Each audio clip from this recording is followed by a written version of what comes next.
안녕하세요, 드로앤드류입니다. 저는 지금 뉴욕에 출장을 가고 있습니다.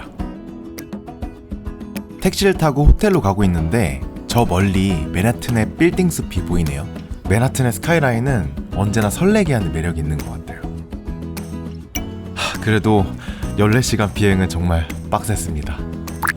다행히 호텔 얼리 체크인이 돼서 일찍 호텔 방에 들어왔어요. 이번 출장에는 뉴욕 에이스 호텔에서 묵기로 했습니다. 예전에 시애틀, 포틀랜드, LA, 팜스프링 지점도 가봤는데 뉴욕 에이스 호텔도 꼭 와보고 싶었거든요.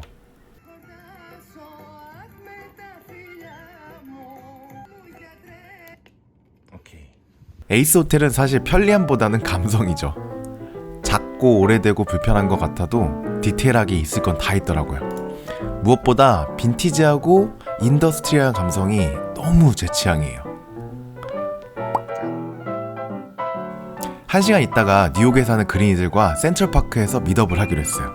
비행으로 피곤하지만 잘 보이고 싶어서 좀 꾸며봤습니다. 그럼 이제 가볼까요? 30분 정도 걸리는 거리라서 오랜만에 맨하튼 구경도 할 겸 걸어가기로 했어요. 뉴욕은 10년 전이나 지금이나 그대로인 것 같아요. 마차가 보인다는 건 센트럴파크에 다 왔다는 거죠. 여기 보이는 동상 앞에서 보기로 했는데 얼마나 오실지 몰라서 너무 떨렸어요. 다행히 벌써 도착하신 분들도 계시네요. 이렇게 많이 보였어요 벌써. 지금 아직 10분 전인데. 뉴욕 그린이 분들과 사진 촬영도 했습니다. 이게 생각보다 많이 오셔서 당황했지만 프로 유튜버답게 바로 장소를 찾았습니다.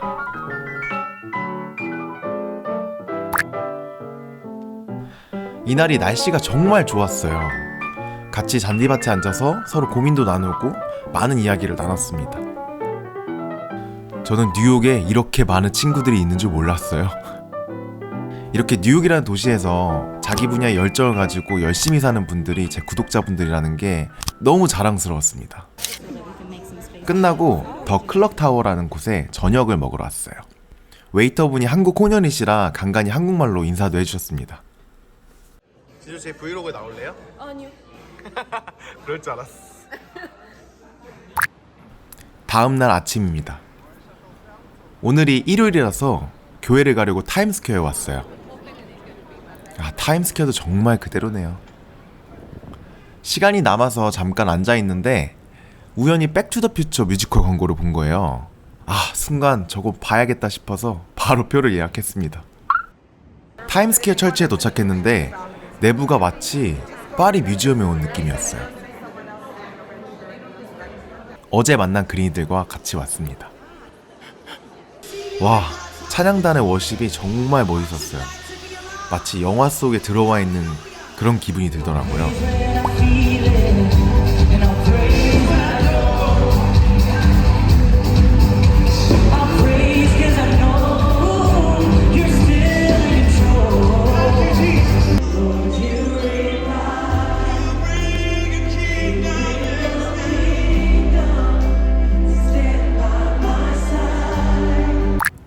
끝나고 브루클린의 덤보에 왔습니다.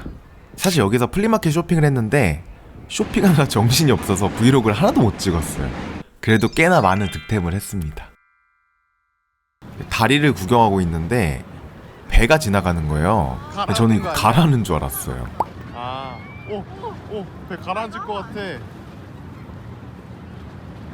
그리고 호텔에 돌아왔는데 제가 아직 시차 적응을 못했는지 9시밖에 안 됐는데 너무 졸리더라고요. 그래서 호텔 짐에서 운동을 했습니다. 다음 날에는 게리 바이너척을 만나러 베이널미디어 본사에 왔어요. 오피스 투어를 했는데 유튜브에서 보던 공간을 직접 오니까 너무 신기하더라고요. 그리고 드디어 저의 온라인 멘토 게리비를 만났습니다. 잠깐이었지만 정말 많은 영감을 받고 뜻깊은 시간이었어요. 이에 대한 영상은 다음 영상에서 자세히 풀어보겠습니다.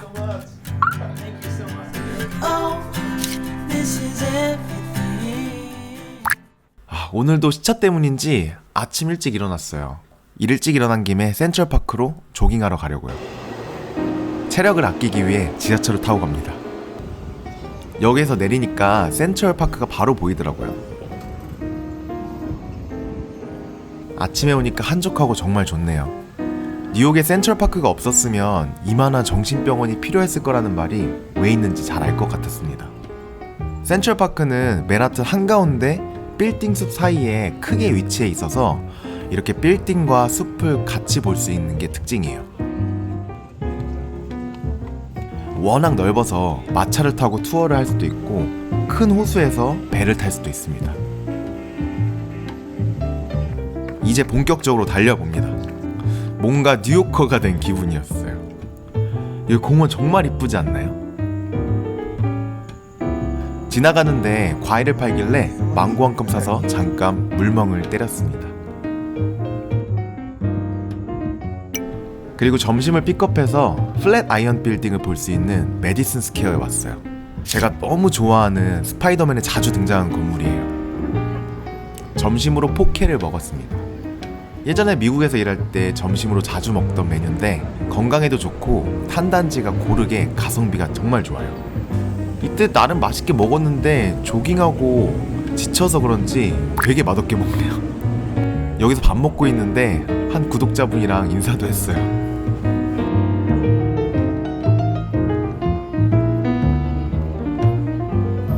이제 소화도 시킬 겸 좀 걷고 있는데 굉장히 뉴욕스러운 모습이라 한번 담아왔습니다.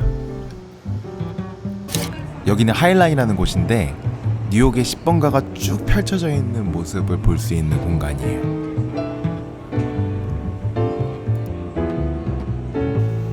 또 잠깐 앉아서 쉬기로 합니다. 이제 늙었나봐요. 그리고 잠깐 호텔에 들렀다가 저녁을 먹으러 왔습니다. 구독자 지영님의 소개로 알게 된 김지호 셰프님의 초대로 주막 반점이라는 레스토랑에 왔어요.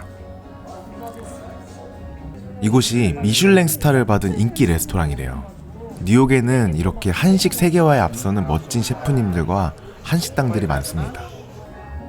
특히 주막 반점은 다양한 문화의 음식을 재해석한 메뉴가 많았는데요. 셰프님이 따라주신 와인도 너무 맛있었어요. 이거는 베트남의 반미를 재해석한 요리인데 바삭하면서도 촉촉하고 부드러운 게 정말 맛있었습니다.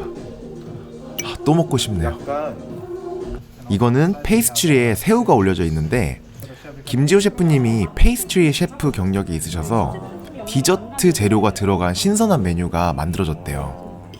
와, 와인이 쭉쭉 들어갔습니다. 이거는 오징어가 들어간 짜장면이라고 하는데 진짜 신기하게 생겼죠. 근데 이게 진짜 별미였어요. 짜장면을 이렇게 비벼야지. 싱거나 오징어가. 음식이 너무 맛있어서 와인 한 잔 더 시켰습니다. 그걸로 뷰로 만든 도넛이야. 맛있게 드세요. 진짜 나중에 뉴욕 가시면 맨하튼에 있는 주막 반점 꼭 방문해 보세요. 이제 이틀 전에 예약해둔 뮤지컬을 보러 가는 길입니다. 시간이 촉박해서 지하철을 탔습니다.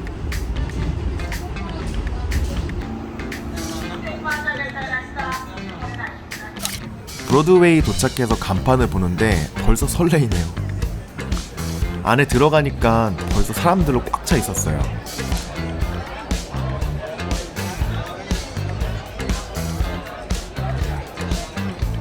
기왕 보는 거 큰맘 먹고 앞자리표를 구했습니다.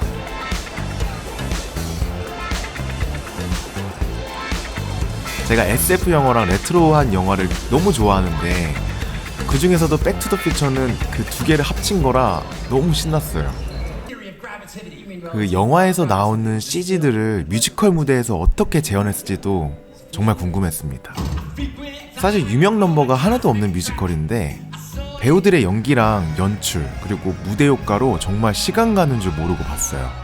그리고 마지막에 자동차 돌아가는 연출은 정말 입이 딱 벌어졌습니다.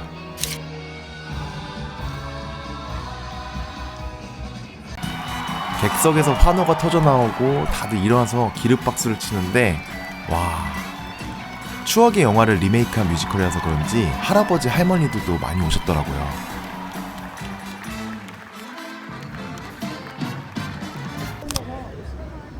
뮤지컬이 끝나고 근처에 있는 M&M 스토어에서 사진을 찍으러 갔어요. 제가 뉴욕 올 때마다 기념사진을 찍는 곳인데요. 처음에 마감 시간이라 못 들어갈 뻔했는데 제가 설득했더니 허락해 주셨어요.